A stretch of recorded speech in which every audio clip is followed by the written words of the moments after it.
What's going on, friends? Welcome back to another 6-1 Indie Showcase conversation. Mike here, along with Becca on the 6-1 Indie side of things. Hello, Becca. Hey.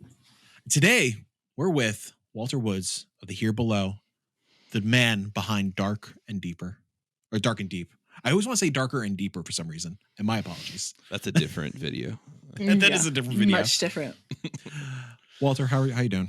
I'm doing great. Good to meet you. Good to meet you. Pleasure to have you here. Thank you so much for trusting us with showing Dark and Deep. Mm-hmm. Something Kyle and I said on the showcase video itself. We're big horror hounds. We like our spoopy games. So yeah, as soon as we saw Dark and Deep come through on the submissions, we're like, yeah, this is our jam. We absolutely need to have this on the show. So yeah, sincerely, thank you so much for trusting us with sharing the game and revealing your release date or release window with us of August 2024. Yeah, it's very exciting. It's been a long journey, 4 years. Hell yeah. Yeah. Well, yeah, tell me a bit about that journey. So like, I would love to hear a bit about yourself and like what that journey's looked like so far. So I've been game deving for almost 10 years now, about almost 10 years. And I've worked on a couple of projects and VR projects, as well as I have a previous release on Steam. But this is my first full-fledged horror project. I've released a couple of one other full-length game before, and it's been fun to work on. I sort of started in 2020 when everybody slowed down, right?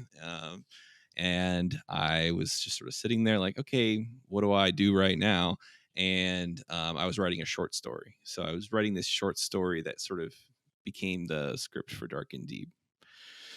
And it was interesting to work on something like that and sort of really start with the storytelling aspect. And so when I was working on this short story, I'm a big metalhead. So I love Gustave Doré, who's the artist. And, you know, that black and white sort of style of illustration that you see in any kind of really, really cool, like metal illustrations. Yeah, dude. So I have this, like, you know, I'm kind of obsessed with him and I have his stuff all up, you know, everywhere. And I kind of, I worked on a smaller project with another artist where she did all the illustrations. She did them all in black and white by hand. And I realized it would be amazing to work on a game where someone illustrated everything by hand. And then I sort of interpreted that and made this into game assets. And I decided I would why not work with a great, you know, legendary artist. In addition to, I also have an artist that I work with that does other drawings for the game, who's amazing as well. But, you know, a lot of the things you see in the game, the black and white in the world, it's all from actual classic illustrations by Gustave Doré in the 1800s. So I have a processor, I scan them in and I use them. You're not playing inside of one of his illustrations. You're playing inside of a world created by all of them. And so my journey was kind of like just really a process journey of, I was writing a story that really made sense with the themes of some of the works he's illustrated, like Paradise Lost and the Divine Comedy, and even biblical themes. And so I wanted to use an artist who had addressed those themes with their art and then put it in a new medium. So the whole thing is about, wow, how do you get this amazing, you know, 1800s art into this cool new medium and have a way to sort of access the deepness and the value of that, but through a really accessible, fun framework of a horror game, you know? So that was my challenge and something fun to work on. So I'm kind of always blending, because the whole thing about this process that's kind of interesting to me as an artist is, you know, you've got this hyper modern process, right, of like making a video game. And then there's this ancient element to it.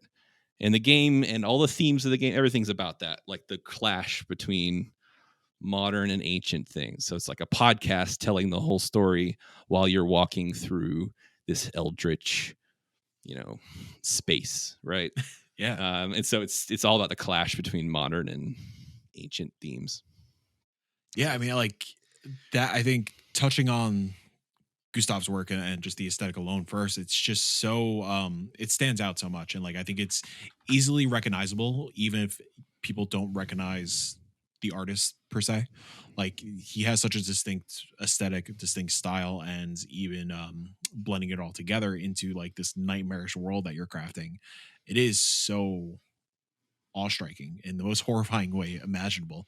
Um, where were you always drawn to his work? Like, you know, where did that adoration come from? Like, I'm curious to hear how far back that So as kind of far is back, seated. Yeah. probably went back to one of my original favorite metal albums, "The Blackening" by Machine Ooh, Head.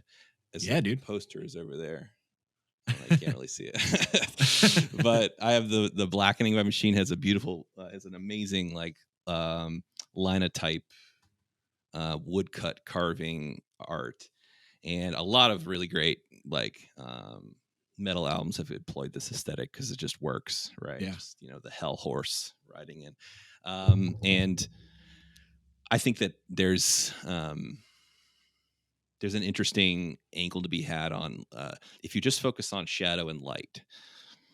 You can do a lot with that in terms of your aesthetic, and so that's what I like about this aesthetic is that it sort of simplifies. It creates a simple like background with a lot of texture that's up close texture and detail.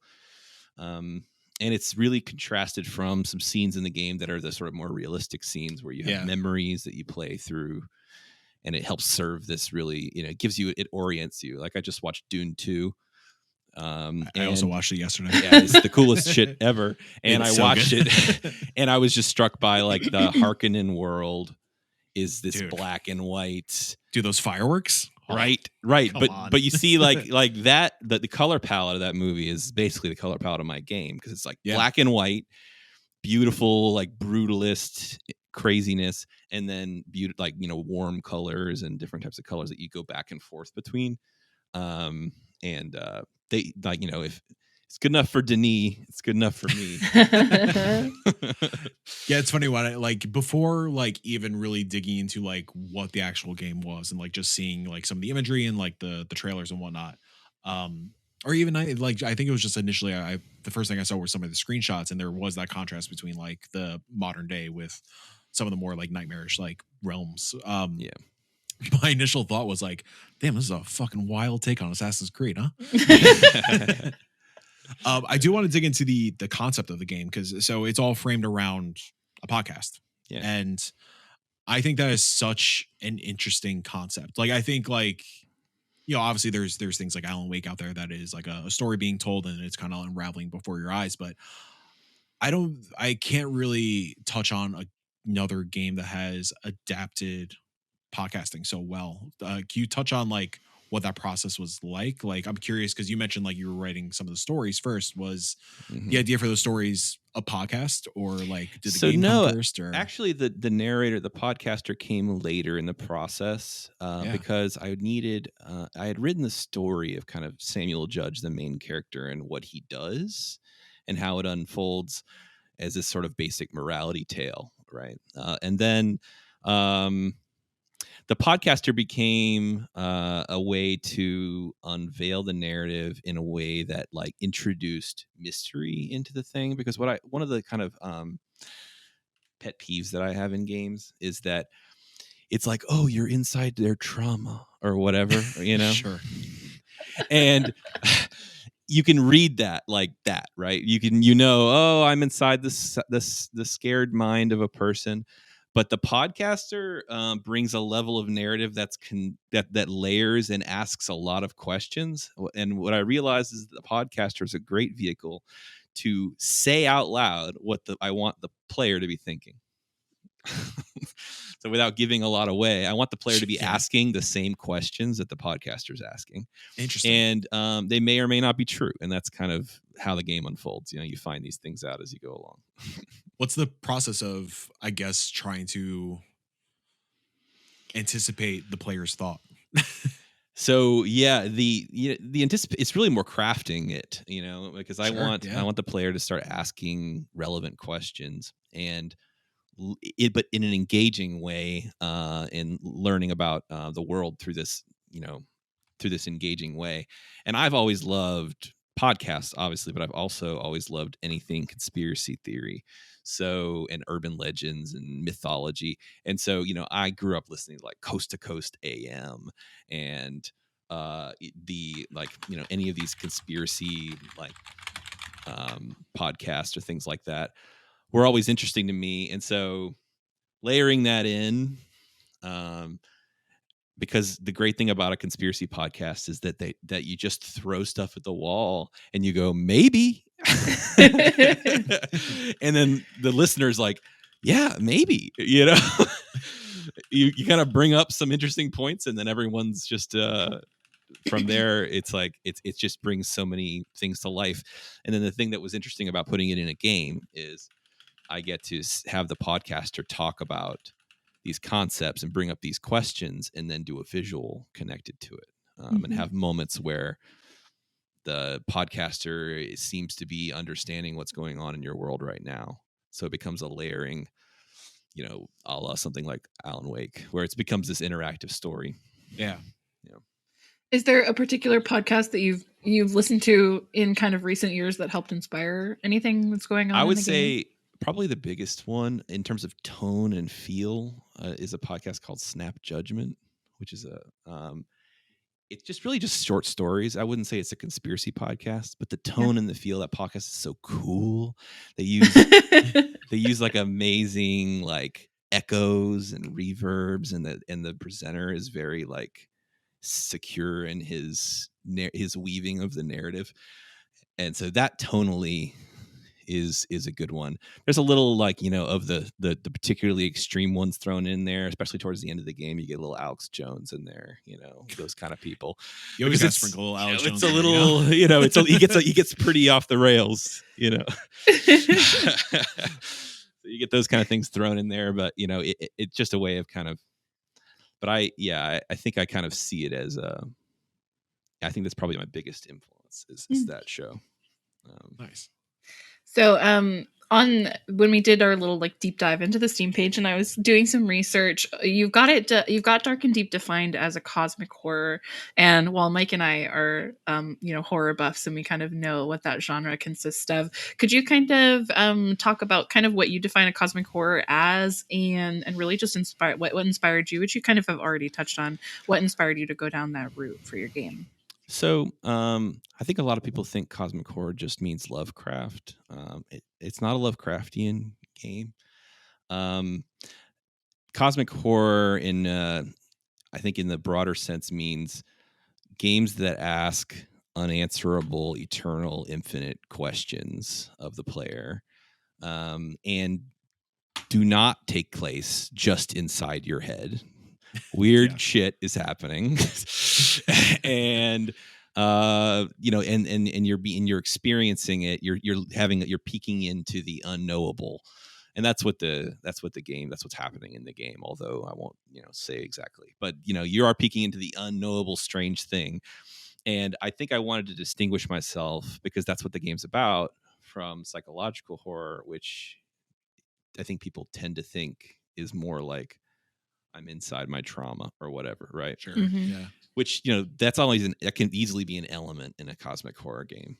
But I think that people who love the cosmic horror games that are great out there, like I would personally call some of the Amnesia games cosmic horror. Yeah. That's totally fair. Certainly, Soma is cosmic horror to me. Mm-hmm. People who love games like that will love Dark and Deep. Yeah. Well, something we kind of touched on before we started recording is just like the conversation of horror and indie horror in general. Like something I really do appreciate that about this space, about this genre. I think indie horror is the most innovative and interesting space in games, period. Indie, AAA, whatever you want to call it. But I really, what I love about the genre and appreciate is that there really aren't any rules, and like you can really just have a good time with it while also delving into some nightmares and having a horrible time. But it just feels like it is just a big playground. And like it's a reason that we kind of mentioned it during the main showcase itself, but like there's a reason we keep on featuring indie horror because we love it and it's so fun and it's so, I don't know, so varied, I guess. And especially these 3 games, and we snuck a couple other ones in there, but the 3 games, Dark and Deep, Good Ghouls, and Catechus and Finding Frankie, um, they're just so different from one another. And there's just so many different takes on it. Yeah, and one of the cool things about indie horror is that I mean, this can happen with any game, but I find more commonly one of my favorite things is when a game is inspired by something that's not another game. Yeah.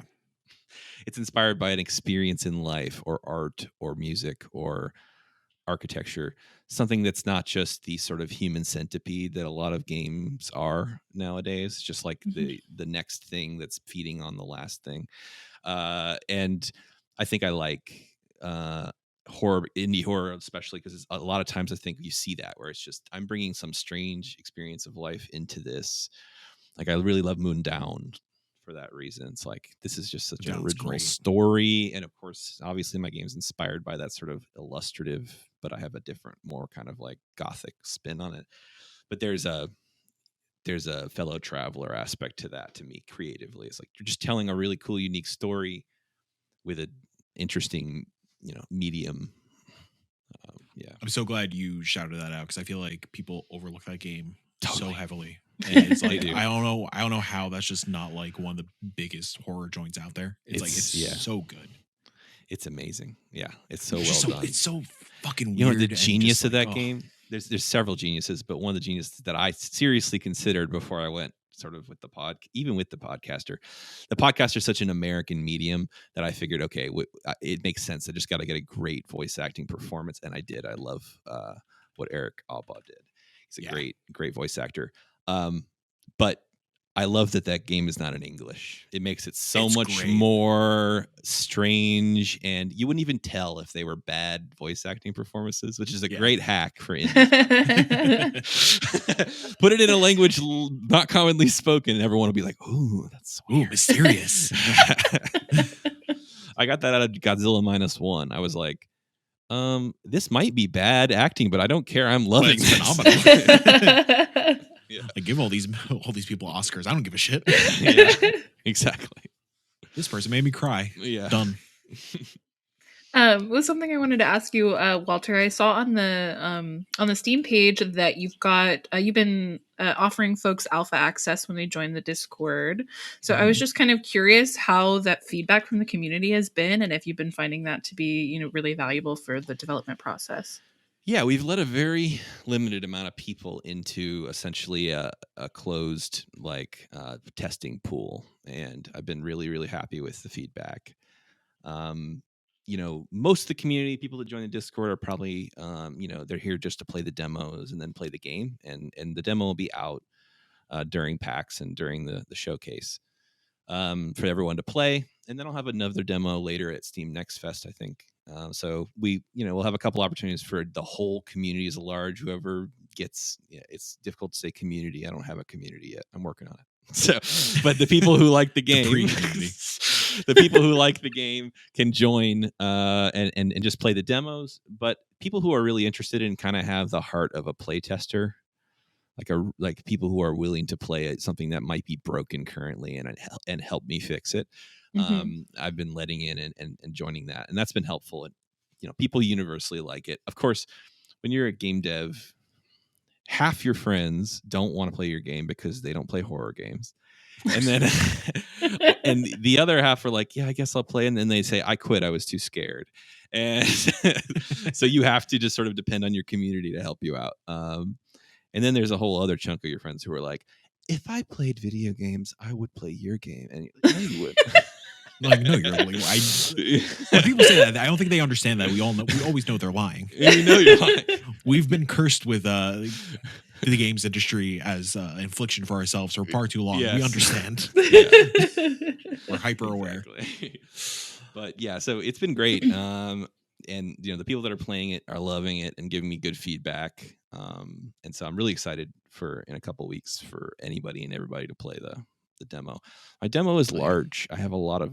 I mean, it might take you about an hour to play the whole demo, which is that's awesome. So it's fun. I wanted to give people a good taste of it. Yeah. Yeah. Go ahead, Becca. Sorry. No, it's okay. I wanted to ask you that because I know that a lot of devs can be apprehensive about kind of offering that access to people early on and are really worried about it. So yeah, I was excited to hear that it's been really helpful for you and that you've been really enjoying having people jump into it, because a lot of devs aren't sure.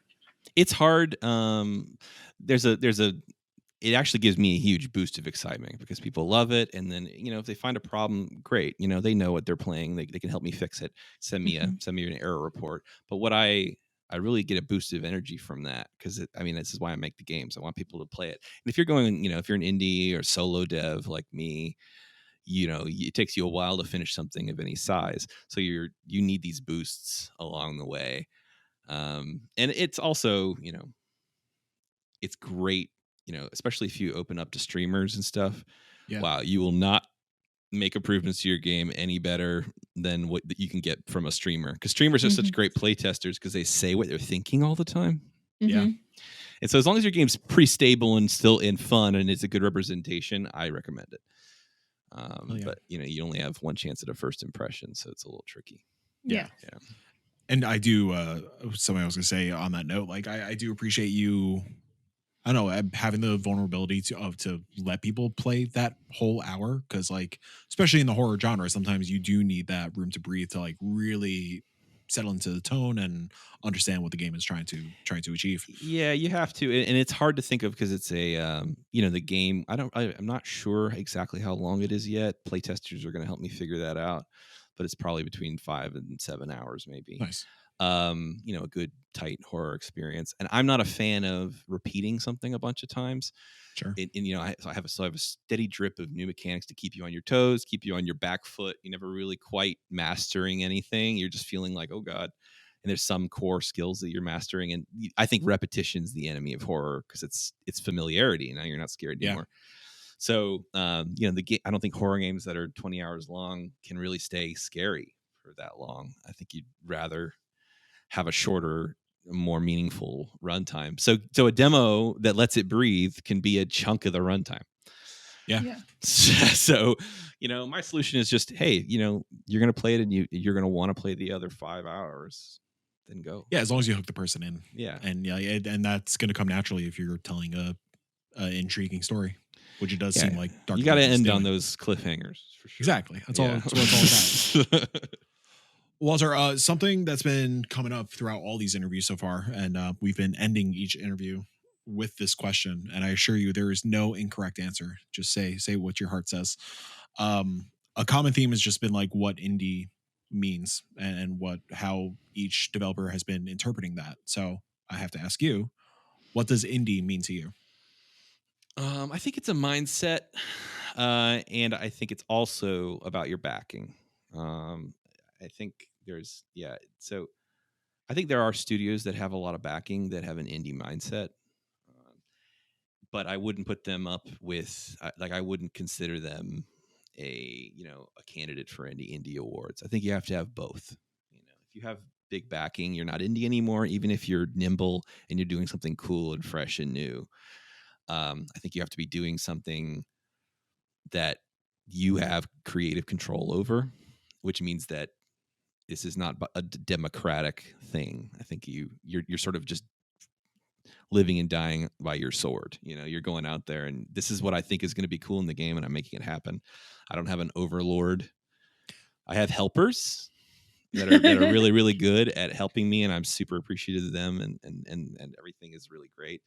But yeah, I think being in complete control of your thing, but also not having any significant money behind you is important to be indie.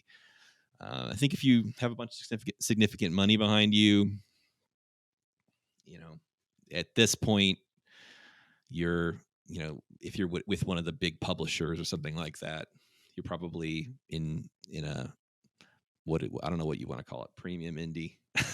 Yeah, I think what we've been tossing around lately is just triple indie, triple I. Yeah, triple I. Yeah, there you go. That's good. Yeah, so all those kind of, and they make great games. Like Cult of the Lamb is a great concept of a game. I wouldn't consider it indie. I would consider it indie in a mindset, but not in a business set.